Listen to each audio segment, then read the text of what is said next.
Hubo un momento, un instante entre el antes y el después de todo. El desierto de Nuevo México, a las 5:29 de la mañana del 16 de julio de 1945. El silencio era absoluto. Luego vino la luz. No una luz, la luz. Una claridad que no pertenecía a este mundo, que rasgó el horizonte como si el sol hubiera decidido nacer desde adentro de la tierra. Me quedé inmóvil. No podía apartar los ojos. Y en ese momento lo supe. No sentí orgullo, no sentí victoria. Sentí que algo antiguo y sagrado había sido roto para siempre. Recordé entonces una línea del Bhagavad Gita. Ahora me he convertido en la muerte, el destructor de mundos. No lo dije con horror esa mañana. Lo dije con una calma que todavía me aterra. Retrocedamos. Antes de Trinity, antes de los Álamos, antes de que mi nombre quedara grabado en el veneno más puro que la humanidad ha fabricado jamás. Yo era brillante. Lo sabía. Todos lo sabían.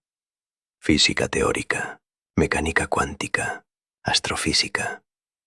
Me movía entre disciplinas como otros se mueven entre habitaciones.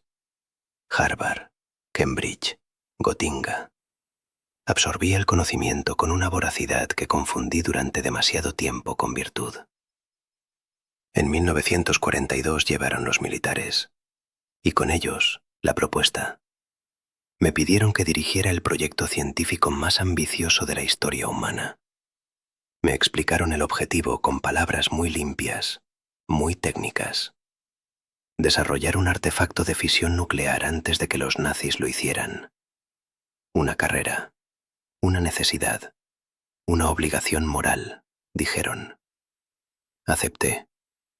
Reuní en las montañas de Nuevo México a las mentes más extraordinarias del planeta. Fermi, Feynman, Bethe, Teller. Nombres que resonaban en los pasillos de las universidades más prestigiosas del mundo.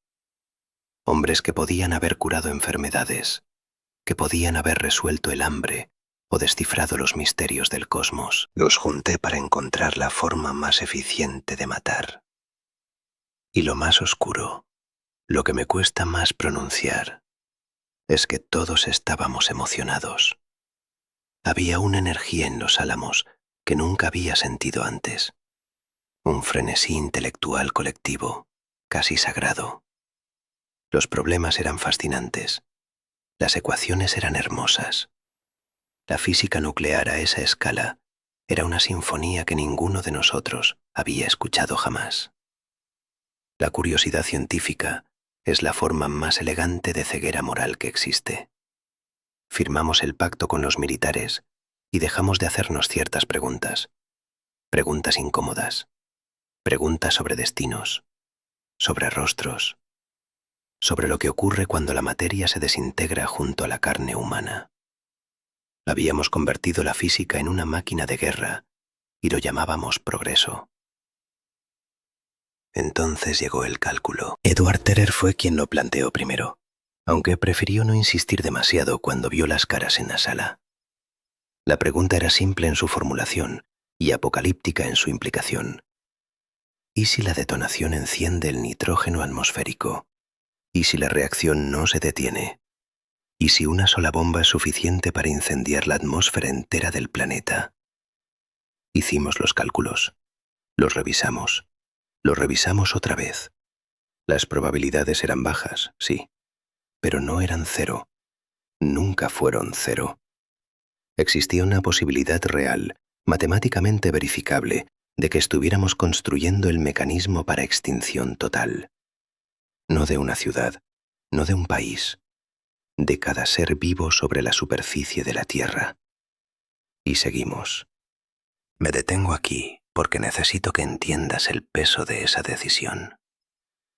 No fue tomada por monstruos, fue tomada por hombres inteligentes, educados y razonables, que se convencieron a sí mismos de que el riesgo era aceptable, que la necesidad estratégica superaba la posibilidad de un final absoluto.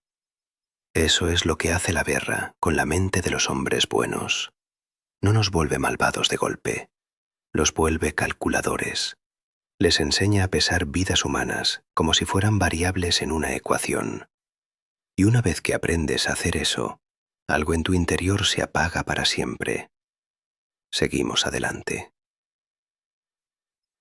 El 6 de agosto de 1945, a las 8:15 de la mañana, Little Boy cayó sobre Hiroshima. Yo estaba en Los Álamos. Cuando llegó la confirmación, mis colegas aplaudieron. Algunos se abrazaron. Vi sonrisas. Vi alivio. Vi la satisfacción de quienes han completado un trabajo largo y difícil. Y yo aplaudí también. Eso no lo he olvidado nunca. Pero mientras aplaudía, había otra imagen superpuesta sobre esa sala llena de científicos victoriosos. Una imagen que mi mente construyó con datos, con física, con todo lo que sabía sobre lo que ocurre cuando una reacción de fisión se desata sobre una ciudad de carne y madera y vidrio. Cuerpos que no ardían, sino que simplemente dejaban de existir. Sombras quemadas en piedra donde un instante antes había personas. Piel que se desprendía como papel mojado. Niños que miraban al cielo sin entender qué tipo de sol acababa de nacer sobre ellos. 3 días después, Nagasaki. El mundo celebró el fin de la guerra. Yo celebré con él. Y al mismo tiempo, algo dentro de mí comenzó a pudrirse con una lentitud que todavía continúa. Meses después, fui a ver al presidente Truman. Necesitaba decirle algo. Necesitaba que alguien en el poder entendiera lo que habíamos hecho, lo que habíamos desatado. Me senté frente al hombre más poderoso del mundo y le dije que sentía que tenía las manos manchadas de sangre. Truman me miró con una expresión que no era compasión, era desprecio. Me dijo que él era quien había tomado la decisión, que las manos manchadas de sangre eran las suyas, no las mías. Luego me pidió que dejara de actuar como un niño llorón. Después de que me fui, le dijo a un asesor que no quería ver a ese maldito científico en su despacho nunca más. Eso fue todo lo que el poder tuvo para ofrecerme. Desprecio. Pensé que lo peor ya había ocurrido. Me equivoqué. Vinieron los años del miedo. La Guerra Fría se instaló sobre el mundo como una niebla radioactiva, y el gobierno de mi país, el gobierno al que había entregado todo, comenzó a ver fantasmas en todas partes. Comunistas, espías, traidores. Me investigaron. Revisaron cada conversación que había tenido en 20 años. Cada amistad, cada carta, cada momento de duda que había expresado en voz alta sobre la bomba de hidrógeno, sobre la carrera armamentística, sobre el camino que estábamos tomando. En 1954 me sometieron a una audiencia de seguridad. No fue un juicio formal.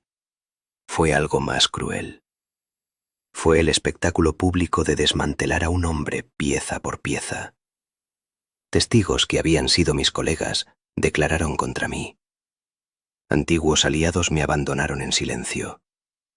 Me arrebataron mi acreditación de seguridad. Me quitaron mi acceso a los proyectos en los que había trabajado durante una década. Me convirtieron en un extraño en el mundo que yo mismo había construido. El hombre que había fabricado el arma más destructiva de la historia humana resultó ser demasiado peligroso para tener opiniones propias. Esa es la ironía final. No la más amarga, pero sí la más perfecta. Quiero que pienses en algo antes de cerrar esto. Hiroshima no fue el final de una guerra. Eso es lo que te enseñaron. Eso es lo que se repite como un mantra tranquilizador. El fin de la guerra, la paz, el sacrificio necesario. Mentira. Hiroshima fue el primer disparo de un conflicto diferente. Un conflicto sin frentes visibles, sin uniformes, sin fechas de inicio o de fin. Un conflicto donde el arma más relevante no es la que se usa, sino la que existe.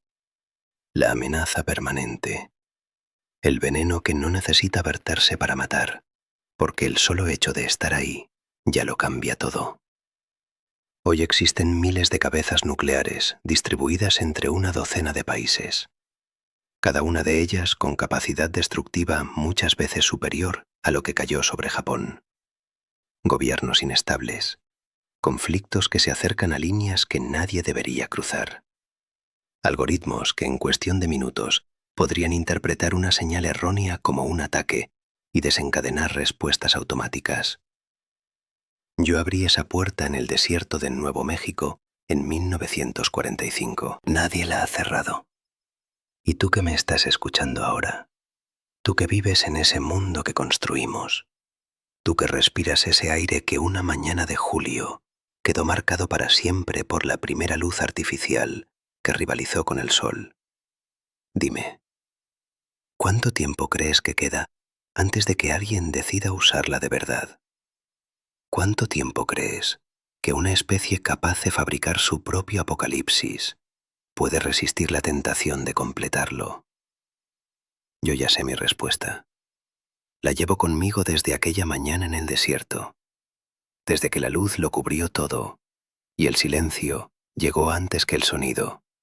Y en ese silencio entendí con una claridad que ninguna ecuación podría superar que lo que habíamos hecho no tenía nombre todavía. Ahora sí lo tiene, y es el mío.